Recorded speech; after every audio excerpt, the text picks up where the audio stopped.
अंतर्राष्ट्रीय सीमा रेखा से संबंधित महत्वपूर्ण प्रश्न जो विभिन्न प्रतियोगी परीक्षाओं के लिए उपयोगी है, इसे समझो और रट लो।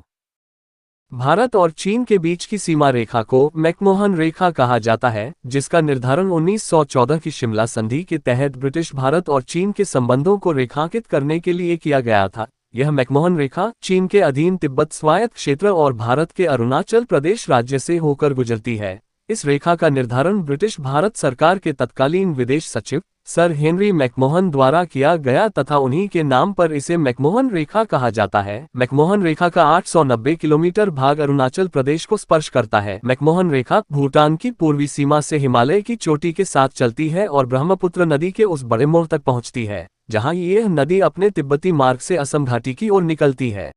भारत और पाकिस्तान को विभाजित करने के लिए खींची गई लाइन को रेडक्लिफ रेखा कहते हैं। ये 17 अगस्त 1947 को आज़ादी के बाद रेडक्लिफ लाइन खींची गई थी, जिसके बाद भारत से कटकर पूर्वी पाकिस्तान एवं पश्चिमी पाकिस्तान के रूप में एक नया देश पाकिस्तान का जन्म हुआ।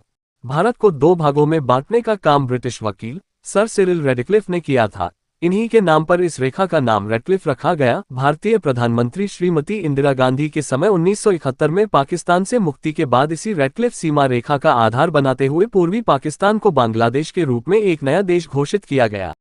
पाकिस्तान और अफगानिस्तान के बीच की सीमा रेखा को डुरंड रेखा कहते हैं। सर मोर्टिमर डुरंड द्वारा रेखांकित किए जाने के कारण इसे डुरंड रेखा नाम दिया गया। 1893 द्वितीय एंग्लो अफगान युद्ध के बाद सर मोर्टिमर डुरंड द्वारा अब्दुल रहमान के साथ समझौता करके डुरंड रेखा का सीमांकन 1896 में किया गया। आजादी से पहले डुरंड रेखा भारत और अफगानिस्तान की सीमा रेखा थी, परंतु भारत विभाजन के बाद ये रेखा पाकिस्तान को विरासत में मिल गई। भारत में और अफगानिस्तान के बीच अभी भी 106 किलोमीटर लंबी सीमा रेखा बनती है, जो कि अपवाद का विषय है। पाकिस्तान और अफगानिस्तान के बीच 2640 किलोमीटर लंबी इस अंतर्राष्ट्रीय सीमा रेखा का नाम डुरंड रेखा है। 24वीं समानांतर रेखा को सर क्रीक रेखा कहा जाता है। भारत और पाकिस्तान के मध्य की यह सीमा रेखा गुजरात स्थित कच्छ के रण से गुजरती है। सर क्रीक रेखा अरब सागर से आरंभ होकर पाकिस्तान के सिंध प्रांत होते हुए भारत के गुजरात राज्य को विभाजित करती है। 24वां समानांतर उत्तर अक्षांश का एक वृत्त है, जो पृथ्वी के भूमध्यरेखीय तल से 24 डिग्री उत्तर में है तथा कर्क रेखा से लगभग 60 किलोमीटर यानी 37 मील उत्तर में है।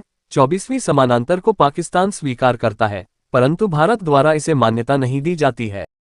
ऑर्डर नीस रेखा पोलैंड और जर्मनी के बीच की सीमा है, जो ऑर्डर और नीस नदियों के साथ चलती है। द्वितीय विश्व युद्ध के बाद पोलैंड सम्मेलन में इस सीमा को स्थापित किया गया, जिसकी कुल लंबाई 467 किलोमीटर है। यह उत्तर में बाल्टिक सागर से लेकर दक्षिण में चेक गणराज्य तक फैली हुई है। जर्मनी और पोलैंड के बीच स्थित सीमा को हिंडनबर्ग रेखा कहा जाता है। जर्मनी और फ्रांस को दो भागों में बांटने वाली रेखा मेगिनाट रेखा है। याद रहे, सीजेफ्राइड रेखा भी जर्मनी और फ्रांस के बीच स्थित है। मैनरहीम रेखा रूस और फिनलैंड को दो भागों में बांटती है। 17वीं अक्षांश उत्तरी वियतनाम और दक्षिणी वियतनाम के बीच स्थित है। 38वीं समानांतर रेखा उत्तरी कोरिया और दक्षिणी कोरिया के बीच स्थित है। 49वीं समानांतर अमेरिका और कनाडा के बीच स्थित एक सीमा रेखा है। इस वीडियो में अंतर्राष्ट्रीय सीमा से संबंधित जो जानकारी दी गई है, उसी से संबंधित कुछ प्रश्न पूछे रहे हैं, जो अक्सर परीक्षा में पूछा जाता है। आपको सोचने के लिए 10 सेकंड का समय दिया जाएगा, उसके बाद इसका उत्तर बताया जाएगा। कौन सा अक्षांश उत्तरी वियतनाम और दक्षिणी वियतनाम को दो भागों में बांटती है? 17वीं अक्षांश उत्तरी वियतनाम और दक्षिणी वियतनाम को दो भागों में बांटती है। 24वीं समानांतर रेखा किस भारतीय राज्य से गुजरती है? 24वीं समानांतर रेखा गुजरात से होकर गुजरती है। 49वीं समानांतर रेखा किन दो देशों के बीच स्थित है? अमेरिका और कनाडा के बीच 49वीं समानांतर रेखा स्थित है। कौन सी अंतर्राष्ट्रीय सीमा रेखा अरुणाचल प्रदेश को स्पर्श करते हुए दो देशों की सीमा बनाती है? मैकमोहन रेखा भारत और चीन के बीच है, जो अरुणाचल प्रदेश को स्पर्श करती है। भारत और अफगानिस्तान के बीच डुरंड रेखा का सीमांकन कब किया गया था? 1896 ईस्वी में भारत और अफगानिस्तान के बीच डुरंड रेखा का सीमांकन किया गया था। वर्तमान डुरंड रेखा पाकिस्तान और अफगानिस्तान सीमा बनाती है। 38वीं समानांतर रेखा किस देश को विभाजित करती है? उत्तरी कोरिया और दक्षिणी कोरिया को 38वीं समानांतर रेखा विभाजित करती है। सर क्रीक रेखा भारत के किस स्थान से गुजरती है? सर क्रीक रेखा गुजरात स्थित कच्छ के रण से गुजरती है, जिसे 24वीं समानांतर रेखा भी कहा जाता है। कौन सी रेखा बाल्टिक सागर से लेकर चेक गणराज्य तक फैली हुई है? ऑर्डरनीस रेखा बाल्टिक सागर से लेकर चेक गणराज्य तक फैली हुई है, जो पोलैंड और जर्मनी के बीच सीमा रेखा बनाती है। वह कौन सी रेखा है जो जर्मनी और फ्रांस को विभाजित करता है?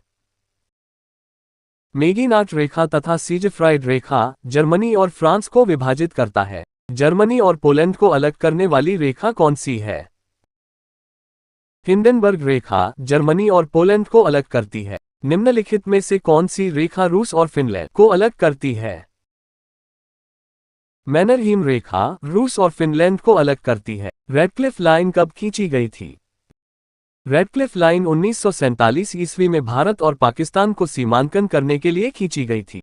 सन 1914 ईस्वी में हुई शिमला सम्मेलन से किस सीमा रेखा का निर्धारण किया गया?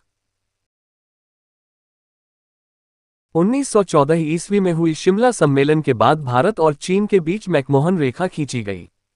डुरंड रेखा का कितना हिस्सा भारत और अफगानिस्तान के बीच सीमा रेखा बनाती है?